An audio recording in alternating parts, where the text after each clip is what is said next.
"Sir, can you pretend to be my husband, just for one day?" she whispered, shaking. He turned to her, confused, but what happened next shocked the entire city. What started as a fake act for survival turned into a dangerous secret, an unexpected love story, and a scandal the whole world would soon uncover. Watch till the end for the truth that blew up social media. Don't forget to like, subscribe, and hit that so you never miss another powerful story again. It all began in the buzzing streets of Charleston, South Carolina, where the southern heat clung to the air like an unspoken truth, and the weight of history pulsed through the brick-paved sidewalks and magnolia trees. Olivia Carrington, a poised white woman in her late 20s with pearl earrings and a 1,000-yard stare, stormed into the Amtrak station in a pale pink sundress, her heels clicking urgently, a torn envelope clutched in her trembling hand. Mascara streaked from the sweat of fear and heartbreak. She was being followed by a man who once swore to love her, but now wanted her silence. Or worse, she scanned the crowd in desperation, her heart thudding like war drums. Then she saw him. Jackson Coltall, broad-shouldered, dark-skinned, dressed in a simple t-shirt and jeans, sitting on a bench reading a book titled Rebuilding Dreams. She didn't know him, had never met him. But something in his quiet presence, the calm beneath, his strength pulled her in like gravity. Without thinking, Olivia walked straight up to him, knelt beside him, and whispered the words that would change both their lives forever. "Sir, can you pretend to be my husband? Just for one day." Jackson blinked, startled, looking down at this stranger pleading with her eyes. He could have said no, should have said no. But then came the click of a camera from behind, the low voice of a man muttering Olivia's name with vehement. In an instant, Jackson stood, wrapped his arm around her waist, and kissed her on the forehead like they'd been married for years. "You okay, babe?" he asked, loud enough for the man to hear. Olivia nodded, her eyes brimming with unshed tears. Just like that, a lie was born, but oh, what a lie it would become. Over the next 24 hours, their pretend marriage would spiral into a citywide mystery, exposing corruption in the legal system, an underground trafficking ring, and a forgotten connection between Olivia's elite family and Jackson's tragic past.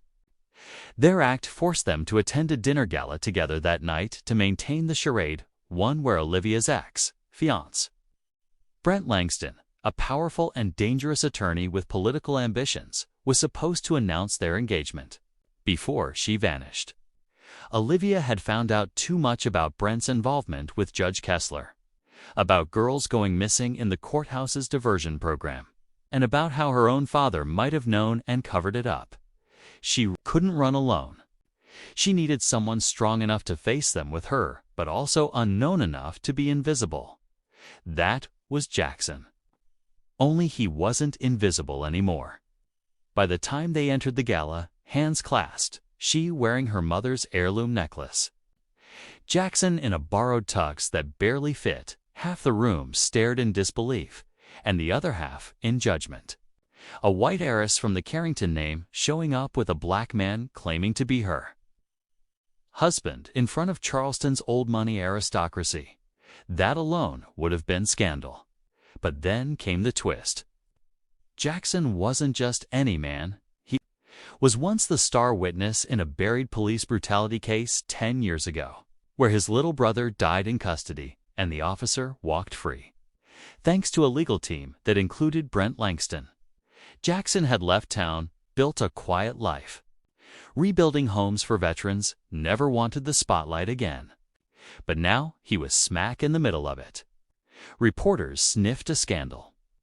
Protesters outside the event screamed justice for Darnell. Someone leaked Olivia's plea video to social media. It went viral in hours. #PretendHusband trended. Inside the gala, things were boiling. Brent pulled Olivia aside, threatened her with evidence she didn't know existed, photos of her signing court documents that tied her to a bribe, taken when she was drugged. She turned white as a sheet. Jackson saw, stepped in. Brent spat. "What are you gonna do? Hit me?" Jackson didn't. He smiled, whispered something instead that made Brent's face drain of color. "I know what happened to Mia Johnson. And so does Olivia." Boom, Brent staggered back. Olivia and Jackson left the gala hand in hand, the entire city buzzing behind them. They didn't sleep that night. Instead, they drove straight to Jackson's old neighborhood, where a retired detective gave them copies of a forgotten file. Mia Johnson, a girl who disappeared under protective custody, was never missing. She was trafficked, and Brent's law firm was the silent pipeline. The next day wasn't about pretending anymore. Olivia held a press conference outside the courthouse. Jackson stood beside her. "I asked this man to pretend to be my husband," she said, trembling, "because I was afraid of the truth. But I'm done pretending." She named names, dropped files. The city exploded. Brent was arrested, so was Judge Kessler. Even her own father stepped down in disgrace. But the story didn't end there. The fake marriage went viral worldwide. Talk shows called, news stations begged for interviews. Olivia refused them all until she did one appearance on national TV.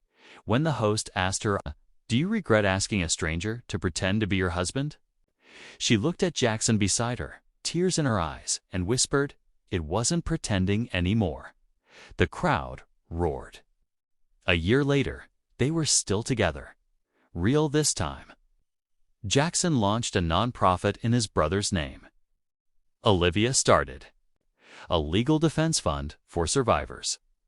They weren't perfect, but they were real. And it all started with 7 whispered words at a train station. "Sir, can you pretend to be my husband?"